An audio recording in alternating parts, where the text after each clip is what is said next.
Britpop. What is it? You know what it is, don't you?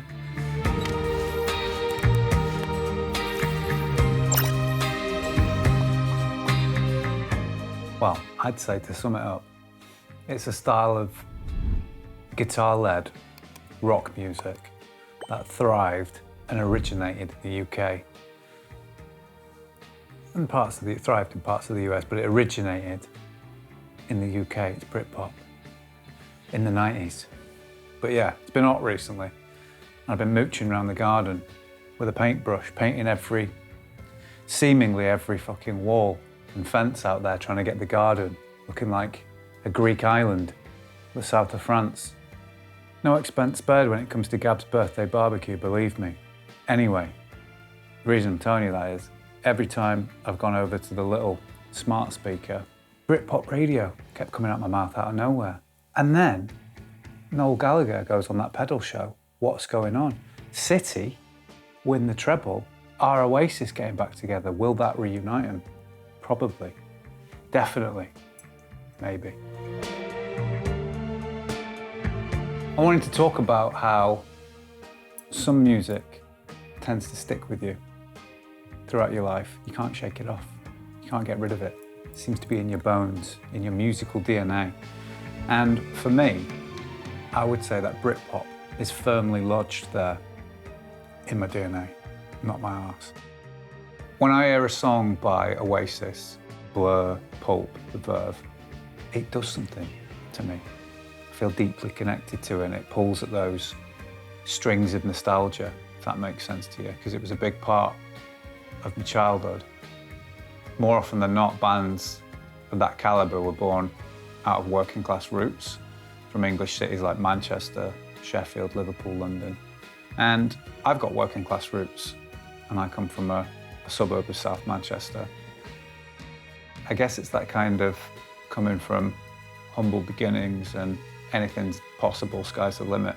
I really resonate with a lot of the messages in those songs, and yeah, I thought we would shed some light today on riffs that I consider to be once played and never forgot. Britpop edition.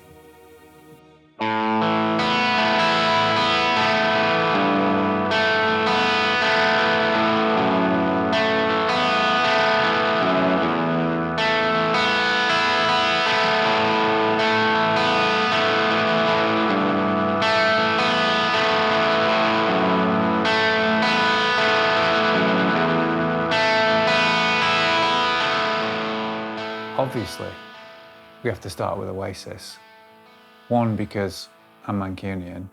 Two, because I consider them to have been the outright leaders in the glory days of Britpop. And also, I was watching that pedal show the other day. I'm sure you've seen the same episode.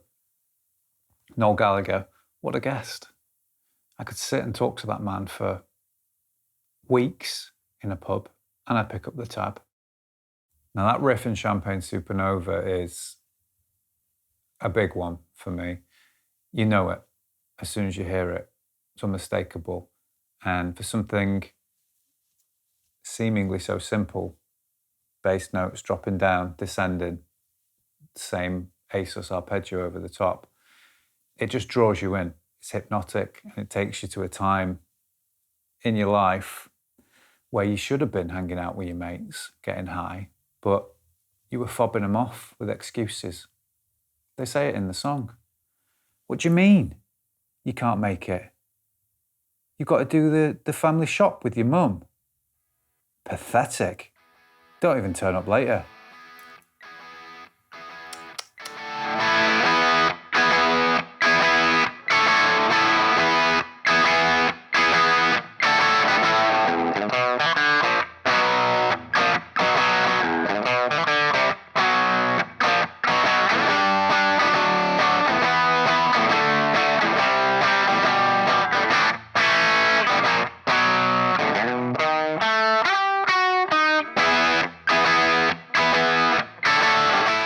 Park life, I can relate to. I've lived in London. I've done my time. But I was rudely awakened by the dustman 7 days a week. That's too much, lads. Even with all the shit that flies out of my mouth, I haven't got that much to throw away. Believe me. But the riff from Parklife is unmistakable in its own right. Completely different kind of thing to Champagne Supernova. It's mischievous. It's playful. Makes you feel a bit naughty, if you know what I mean. But I've got a funny story about Parklife, actually. Me and my old band, must be going back like 15 years now, got asked to play in our local pub, New Year's Eve, kind of like watered down, small amps. We had this friend called The General, looked exactly like Charlie Brooker. The General was actually in one of our old music videos, and Charlie tweeted like, "What am I doing in this video?" Something like that. Hilarious story. But yeah, The General, that was his name. And he just got up and did the spoken word part for the whole song flawlessly. And our singer and the rest of the band just did the chorus and the sing-along part and the Parklife part. And I just remember being sort of squashed into the corner of my local called the Hatters in the smoking room. And just being amazed watching all of those fast spoken lyrics fly out of his mouth, seemingly no effort. The General, what a guy.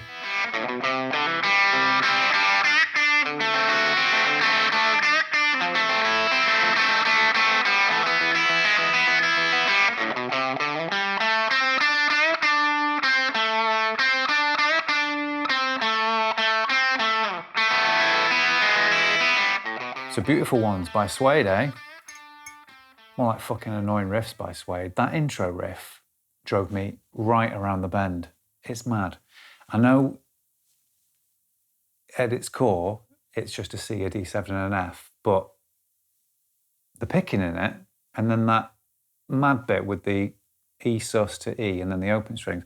To get that right, I think I've got it right, but to get it right, it took me about an hour to figure it out.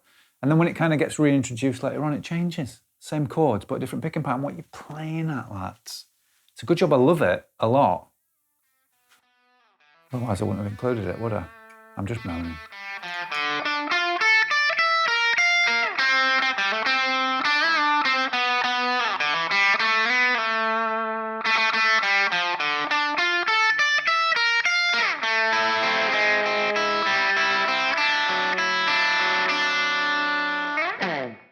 An incredible example of Britpop, in my opinion, and iconic riff writing. Mischievous, again. This almost has like carnival-esque elements in it. You've got that kind of like circus organ that creeps into the song, and you've got some amazing vocal melodies in the chorus.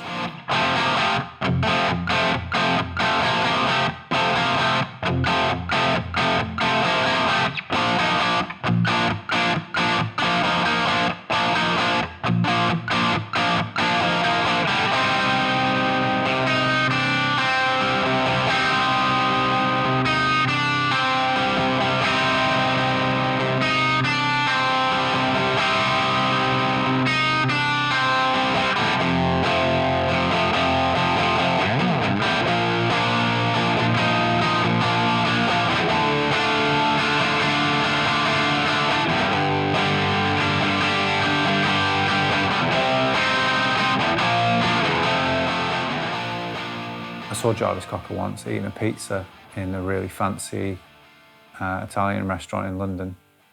I shouted at him, but he didn't look at me. Embarrassing, really. For him, not me. As if you wouldn't look at me. Idiot.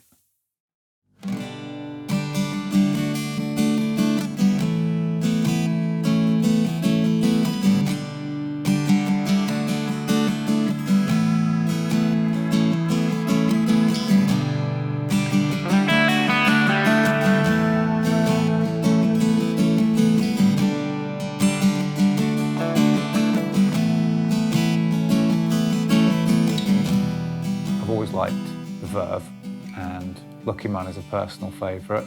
Instantly recognisable when those acoustic guitar chords trickle in, and then you've got that iconic hammer on guitar riff. There is some little descending thirds in there and some shaky vibrato that's very cool. Bit of slide guitar, if I remember correctly. Just sounded like they kind of went at it a few times, looped it and sort of picked the best. I don't know. I'm assuming, but it sets the scene and the mood for the rest of that song. Yeah, hold it very close to my heart. But yeah, I guess when I was learning a lot of these songs, especially this one, when I was younger, I found that easy, or doable, I should say. Open chords, isn't it? G, D, A sus2, another sus chord. Oh, I see what's going on here. You're just Britpop, you're just a massive sus chord fanboy of a genre, aren't you? It's interesting that though, because when I think of sus chords and when I describe the sound of them to students, it's in the title, suspended. It sounds unresolved, musical purgatory. You're stuck. And I guess because we talked about this genre kind of being born out of, more often than not, working class roots, maybe those artists felt like they were hemmed in, trapped in their little houses with wood chip all over the wall and wanted to get out, but felt stuck. You connect with your instrument, and lo and behold, what you're feeling tends to come out. Sus chords. I'm probably just chatting shit there, but you never know. So those are some of my riffs that I consider to be once played and never forgot. Once played, never forgot, meaning that when I learnt them when I was very young, they've never left my musical soul, so to speak. Doesn't mean to say that they're perfect, because if I looked at them now and compared them to the track, maybe I'd make a few changes. I'm just kind of saying that I learnt them and they're so precious to me that I didn't forget them. And I'm sure that you've got riffs that you know and love dearly that you'll never forget. What are some of your favourite riffs? They can be Britpop, or they can just be riffs that you hold so dear to you that they're once played, never forgot. Let me know in the comments below. As always, if you did enjoy this video, don't forget to hit like, subscribe, and the bell next to it. You've been told. And if you would like a closer look at the way that I did these riffs, then you can of course follow me on Patreon, support the channel, and you get access to PDFs, Guitar Pro. I'll whack them up there for this video. It's not so much a lesson, more of an insight into my youthful musical inspiration. I'm going now. I need to go and put my hands in the freezer. You take care of yourself. Have many, many barbecues. Don't burn your hands. Put sun cream on, but not on the palms, obviously, because that just goes like sludge all over the neck. And I will see you very, very soon.